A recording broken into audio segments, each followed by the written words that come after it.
Dans le cours de programmation système des années précédentes, nous avons vu qu'à tout programme était associé un descripteur d'entrée standard de numéro 0, de sortie standard de numéro 1 et d'erreur standard de numéro 2. Même si ces descripteurs ne sont pas tous forcément utilisés par la commande, ils sont par défaut ouverts au début. Mais dans l'implémentation de votre programme, vous pouvez également créer et utiliser d'autres descripteurs qui seront au fur et à mesure de leur création numérotés 3, 4, 5, etc. Et à quoi correspondront ces descripteurs? L'an passé, nous avons vu que cela pouvait correspondre à des fichiers de votre disque dur. Mais sachez que tout est considéré comme un fichier sous Unix et qu'on utilise également des descripteurs pour désigner un point de communication réseau ou un périphérique comme une imprimante, un clavier, une souris, un port USB, etc. Ainsi, lire et écrire dans un fichier sur le disque se programme en utilisant quasiment les mêmes primitifs système que pour envoyer et écouter des messages dans une socket réseau au travers de l'Internet ou envoyer des données à imprimer à son périphérique imprimante. Nous verrons ainsi que récupérer ce que l'on a reçu par réseau se fait en utilisant la même primitive système read que pour la lecture de fichiers, qu'envoyer des données par réseau se fait avec write, exactement la même primitive que lorsqu'on écrivait dans un fichier. La seule différence est que le descripteur dans lequel on écrit n'a pas été ouvert par une ouverture sur un fichier avec la primitive open, mais avec une ouverture sur une socket. Nous allons détailler tout cela dans la suite de cette capsule. Pour communiquer, les processus peuvent utiliser des sockets. Les sockets ne sont pas forcément liés au protocole TCP/IP, mais c'est dans ce cadre-là qui nous intéresse. Cette socket est le point de communication dans lequel les processus pourra ensuite lire ou écrire, et tout ce qu'il y lira ou écrira sera en réalité envoyé ou reçu du réseau. Lorsque l'on crée une socket, un descripteur est aussitôt associé à cette socket, et c'est par l'intermédiaire de ce descripteur que l'on pourra utiliser les primitives de connexion, lecture, écriture ou fermeture de connexion dans notre programme. Pour créer une socket réseau, il suffit d'utiliser la primitive socket. Elle prend 3 paramètres. La famille de protocoles utilisés, je vous ai dit tout à l'heure que même si c'est ce qui nous intéresse dans ce module, les sockets ne sont pas dédiés exclusivement à TCP/IP. On peut trouver des sockets internes Unix, des sockets AppleTalk, Xerox, XNS ou autres familles de protocoles qui ne nous intéressent absolument pas dans ce module. Pour notre module, nous travaillerons exclusivement sur la famille des protocoles IP version 4. Pour désigner cela, on utilisera la macro pfinet. Enfin, en deuxième paramètre, il faut dire quel type de service utilisera la socket.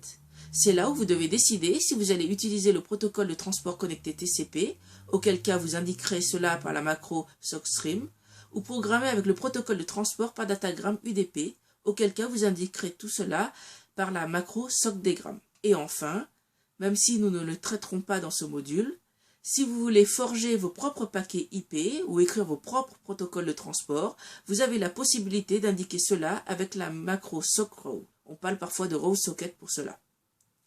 En dernier paramètre se trouve le code propre au protocole désiré. Comme SOCStream ou SOCDegram ne laisse pas beaucoup d'ambiguïté, mettez simplement ce champ à 0 et le système trouvera tout seul le bon code de protocole. Voilà, et si tout se passe bien, c'est-à-dire si la primitive arrive bien à créer la socket, elle renverra un entier qui sera simplement le numéro de descripteur de la socket. Alors, en tapant int descripteur, socket AFINET SOCStream 0, je crée un descripteur, par exemple numéroté 3, nommé descripteur et associé à une socket IPv4 avec lequel je programmerai en TCP. À présent que j'ai cette socket, il faut que je la lie à une structure décrivant le point de communication réseau, c'est-à-dire mon adresse IP et mon numéro de port. Pour décrire un couple adresse IP numéro de port en programmation réseau, on utilisera une structure appelée SOCADDR-IN et contenant donc un champ appelé SYNPORT pour coder les 2 octets représentant le numéro de port et un champ pour coder l'adresse IP. Cette adresse IP étant de type INADDR contenant un entier sur 32 bits qui représente l'adresse IP. Enfin, pour compléter la structure SOCADDR-IN, un champ SYNFamily que l'on initialisera toujours à la macro AFINET permet de préciser que l'on parle d'une adresse IP de type IPv4 et un champ SYN0 qui est systématiquement initialisé à 0. Alors on pourrait tenter de remplir tel quel le champ numéro de port SYNPORT avec le numéro de port directement. Mais il va falloir faire un aparté avec ce qu'on appelle le NBO, ou Network Byte Order. Les processeurs des ordinateurs, suivant les architectures, ont une manière différente de coder les nombres. Certaines machines, pour coder un nombre de 2 octets, par exemple 3BA2 en hexadécimal, ont pour convention de stocker l'octet de poids fort en premier. Ainsi, le nombre de 2 octets 3BA2 s'écrira 3BA2. Ces architectures sont appelées big-endian. D'autres, par exemple les architectures Intel, choisissent de coder les octets de poids faible en premier. Ainsi, 3BA2 s'écrira A2-3B. Ces architectures sont appelées little-endian. Tant qu'on travaille sur la même machine, il n'y a pas de problème. Les primitives et fonctions implémentées pour la machine respectent toute la norme de l'architecture choisie. En revanche, en réseau, les machines sont amenées à communiquer.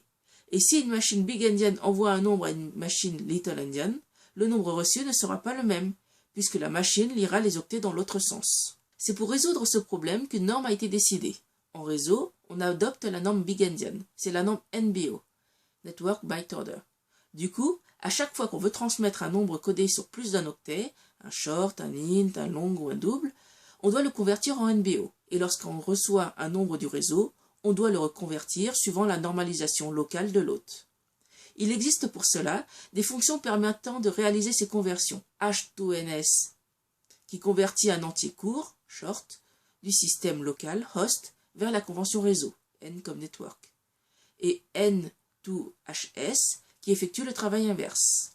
De même, pour les entiers longs sur 4 octets, on trouvera H2NL et N2HL. Bien évidemment, suivant qu'on se trouve sur une architecture little-endian ou déjà en big-endian, les fonctions de conversion qui y sont implémentées inverseront les octets ou ne feront rien du tout. Et lorsqu'on veut faire des programmes portables, on utilisera systématiquement ces fonctions lorsqu'on veut transmettre des nombres. Ceci sans présumer de l'architecture sur laquelle sera lancé le programme. Alors revenons à notre structure. Les numéros de port sont codés sur 2 octets. Et lors de l'initialisation de ce champ, il faudra donc bien penser à convertir le numéro de port en NBO.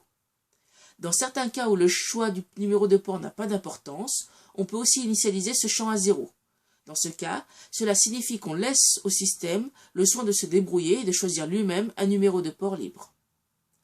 Pour l'adresse IP, il faut remplir ce champ avec un entier de 32 bits correspondant à l'adresse IP. Dans ce cas, on n'oubliera pas le formatage NBO. Par exemple, l'adresse IP correspondant à 192.168.42.4 correspond à l'entier long codé en hexadécimal C0 à 8 de A04, que je n'oublie surtout pas de mettre en NBO. Comme il est beaucoup plus pratique de manipuler l'adresse IP sous forme décimale pointée, on utilisera usuellement la fonction inetAddr qui prend en argument une chaîne de caractères comme 192.168.42.3 et qui la convertit en entier de 32 bits et en plus au format NBO. Dans certains cas, lorsqu'on veut que l'adresse IP corresponde à n'importe quelle adresse IP de la machine locale, on pourra utiliser à la place la macro inaddrni. Voilà, alors à présent qu'est-ce qu'on a? On a tout d'abord une socket associée à un descripteur et qui nous servira à communiquer, et de l'autre côté, une structure désignant un point de communication, c'est-à-dire une adresse IP et un port. Maintenant, il faut associer les deux. Pour cela, on utilise la primitive bind, qui prend justement comme paramètre la socket et la structure désignant le point de communication, ainsi que la taille de la structure. Et lorsqu'on fait un bind, ça y est, la socket et le point de communication sont à présent associés. On va pouvoir à présent utiliser tout ça pour communiquer.